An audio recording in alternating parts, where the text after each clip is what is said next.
Action Comics number 876, World Without a Superman. We had talked about the previous issue a few weeks ago.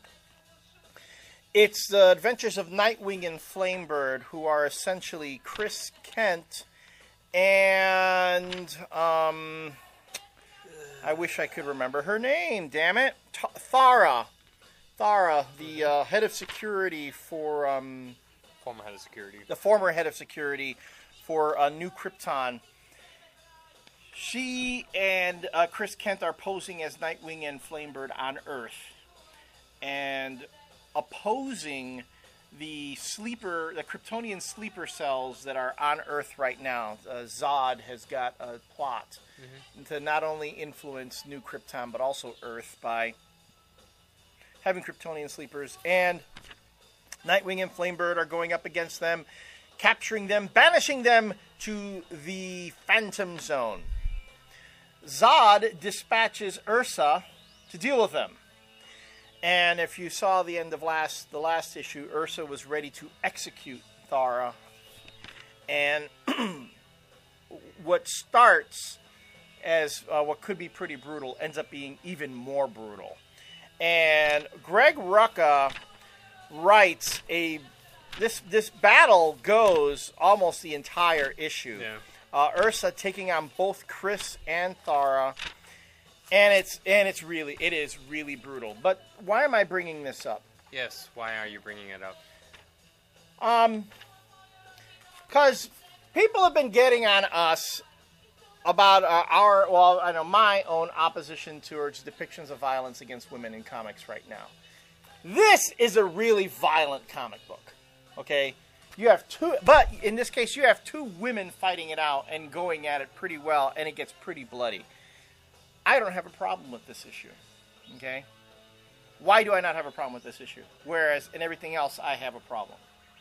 Because it's women on women? Women on women. You love cat fights? Cat fights. No. This is what I'm saying. It's balance is exactly what it is. It's balance. Yes. And I've had some comments in this past week when we were talking about the Dark Reign video.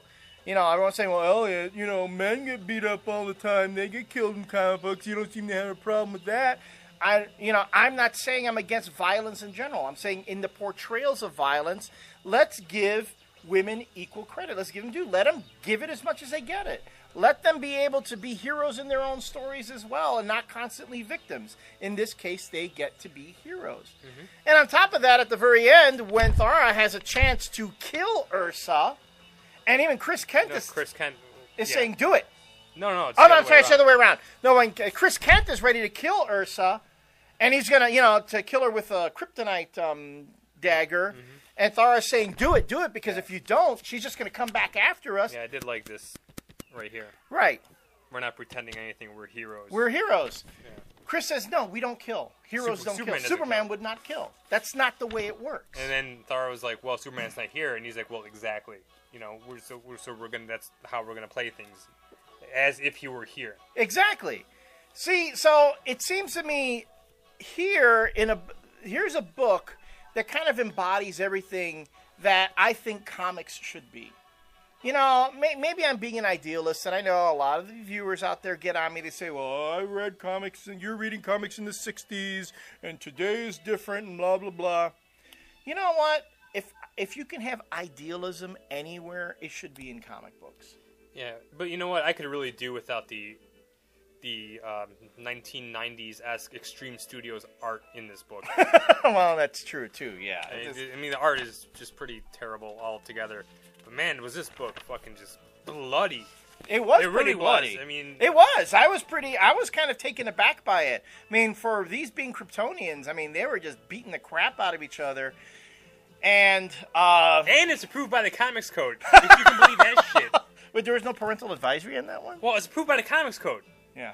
So no. Wow. No, that was a joke from our last... I got it, but I didn't want to placate you. Placating me. No, by God, don't. No, so, yeah, it just... Well, everyone knows that the Comics Code is all a bunch of horse shit nowadays anyway. Yeah. But, why... You can't tell me, that why put it on? This is probably the bloodiest book I've seen, Superman book, or like a mainstream character book in a long time. And then I'm like looking on there, I'm like, really? All right. I don't think the comics code actually exists anymore. It doesn't. I think a graphics person just forgot that you don't really need that on there, and they just. Well, you know what? The funny thing is that a lot of DC books don't have them anymore. That's why I just happened to look on here and I saw it. I'm like, I thought they stopped doing that because even Superman books didn't have them for a while. Batman doesn't have them. I think so. But it's just maybe they're just having fun. Maybe that's supposed to be irony. But that is it's a really violent book. It's a show it. Look at that. See that? That's violent, but again, it's these two female heroes fighting each other. They're fighting each other, and neither hero. I mean, and she's not going. Oh, I need a man to rescue me. But Elliott, why don't you have a problem with the women beating up on Christopher in this issue? But women on men violence is okay. Yeah, sure. I did that for a bunch of you guys who were going to ask him that question in the comments.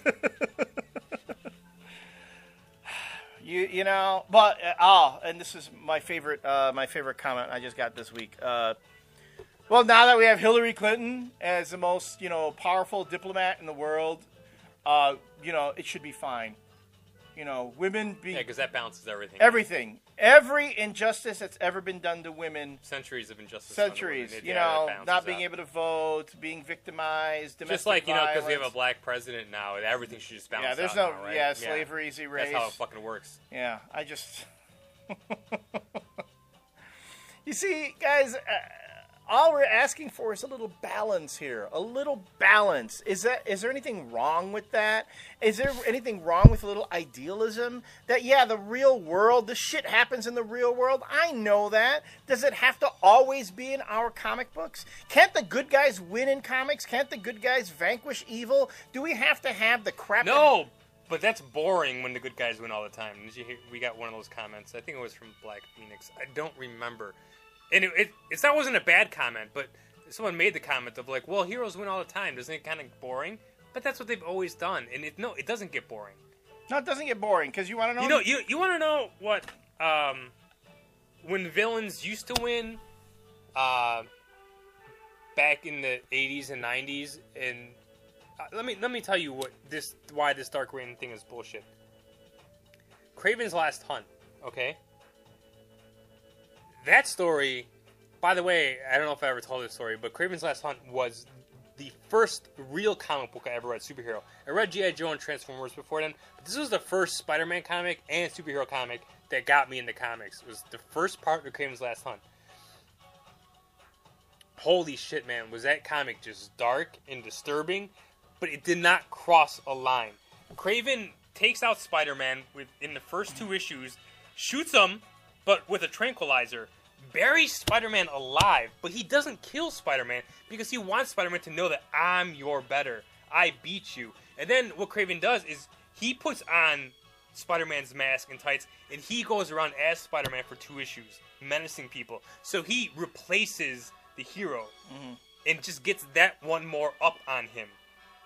And then, Kraven was a little crazy. Spoiler, 20 years later, shoots himself in the head with a rifle. Alright? Mm-hmm. But that's, to me, like, that story is so much more engaging. Right. Where the villain because it's just not violence for the sake of violence. It's just not, like Dr. Doom being a misogynist and berating people. It's like, you know what? Kraven set out to do what he wanted to do. And every level, he beat Spider-Man. Mm-hmm. And then that's how it went. And Peter Parker had to live with those ramifications because he couldn't save Kraven at the end. Mm-hmm. And to me, that's one of my favorite villain stories ever. And just the way that it was, and Mike Zeck, art god, did those issues. Jesus, man, I wish comics were more like that. But man, old man. But if you've never read Kraven's Last Hunt, go buy it. I think Marvel released an anniversary hardcover a couple of months ago. But man, that story is just amazing. The art and the writing. Who wrote that? That was J.M. DeMatteis, I believe. Yeah, he was an excellent writer. Yeah. Okay, well, we start with Action Comics, end with Spider-Man. That's a nice little bookend there. Nice little, what do you call it? Whatever. Equal ends, equal whatever. My caffeine's wearing off. We're gonna have to end this soon. You got a whole fucking can right there. Why don't you fucking drink that thing up? It's done. We'll be back with Last Rants.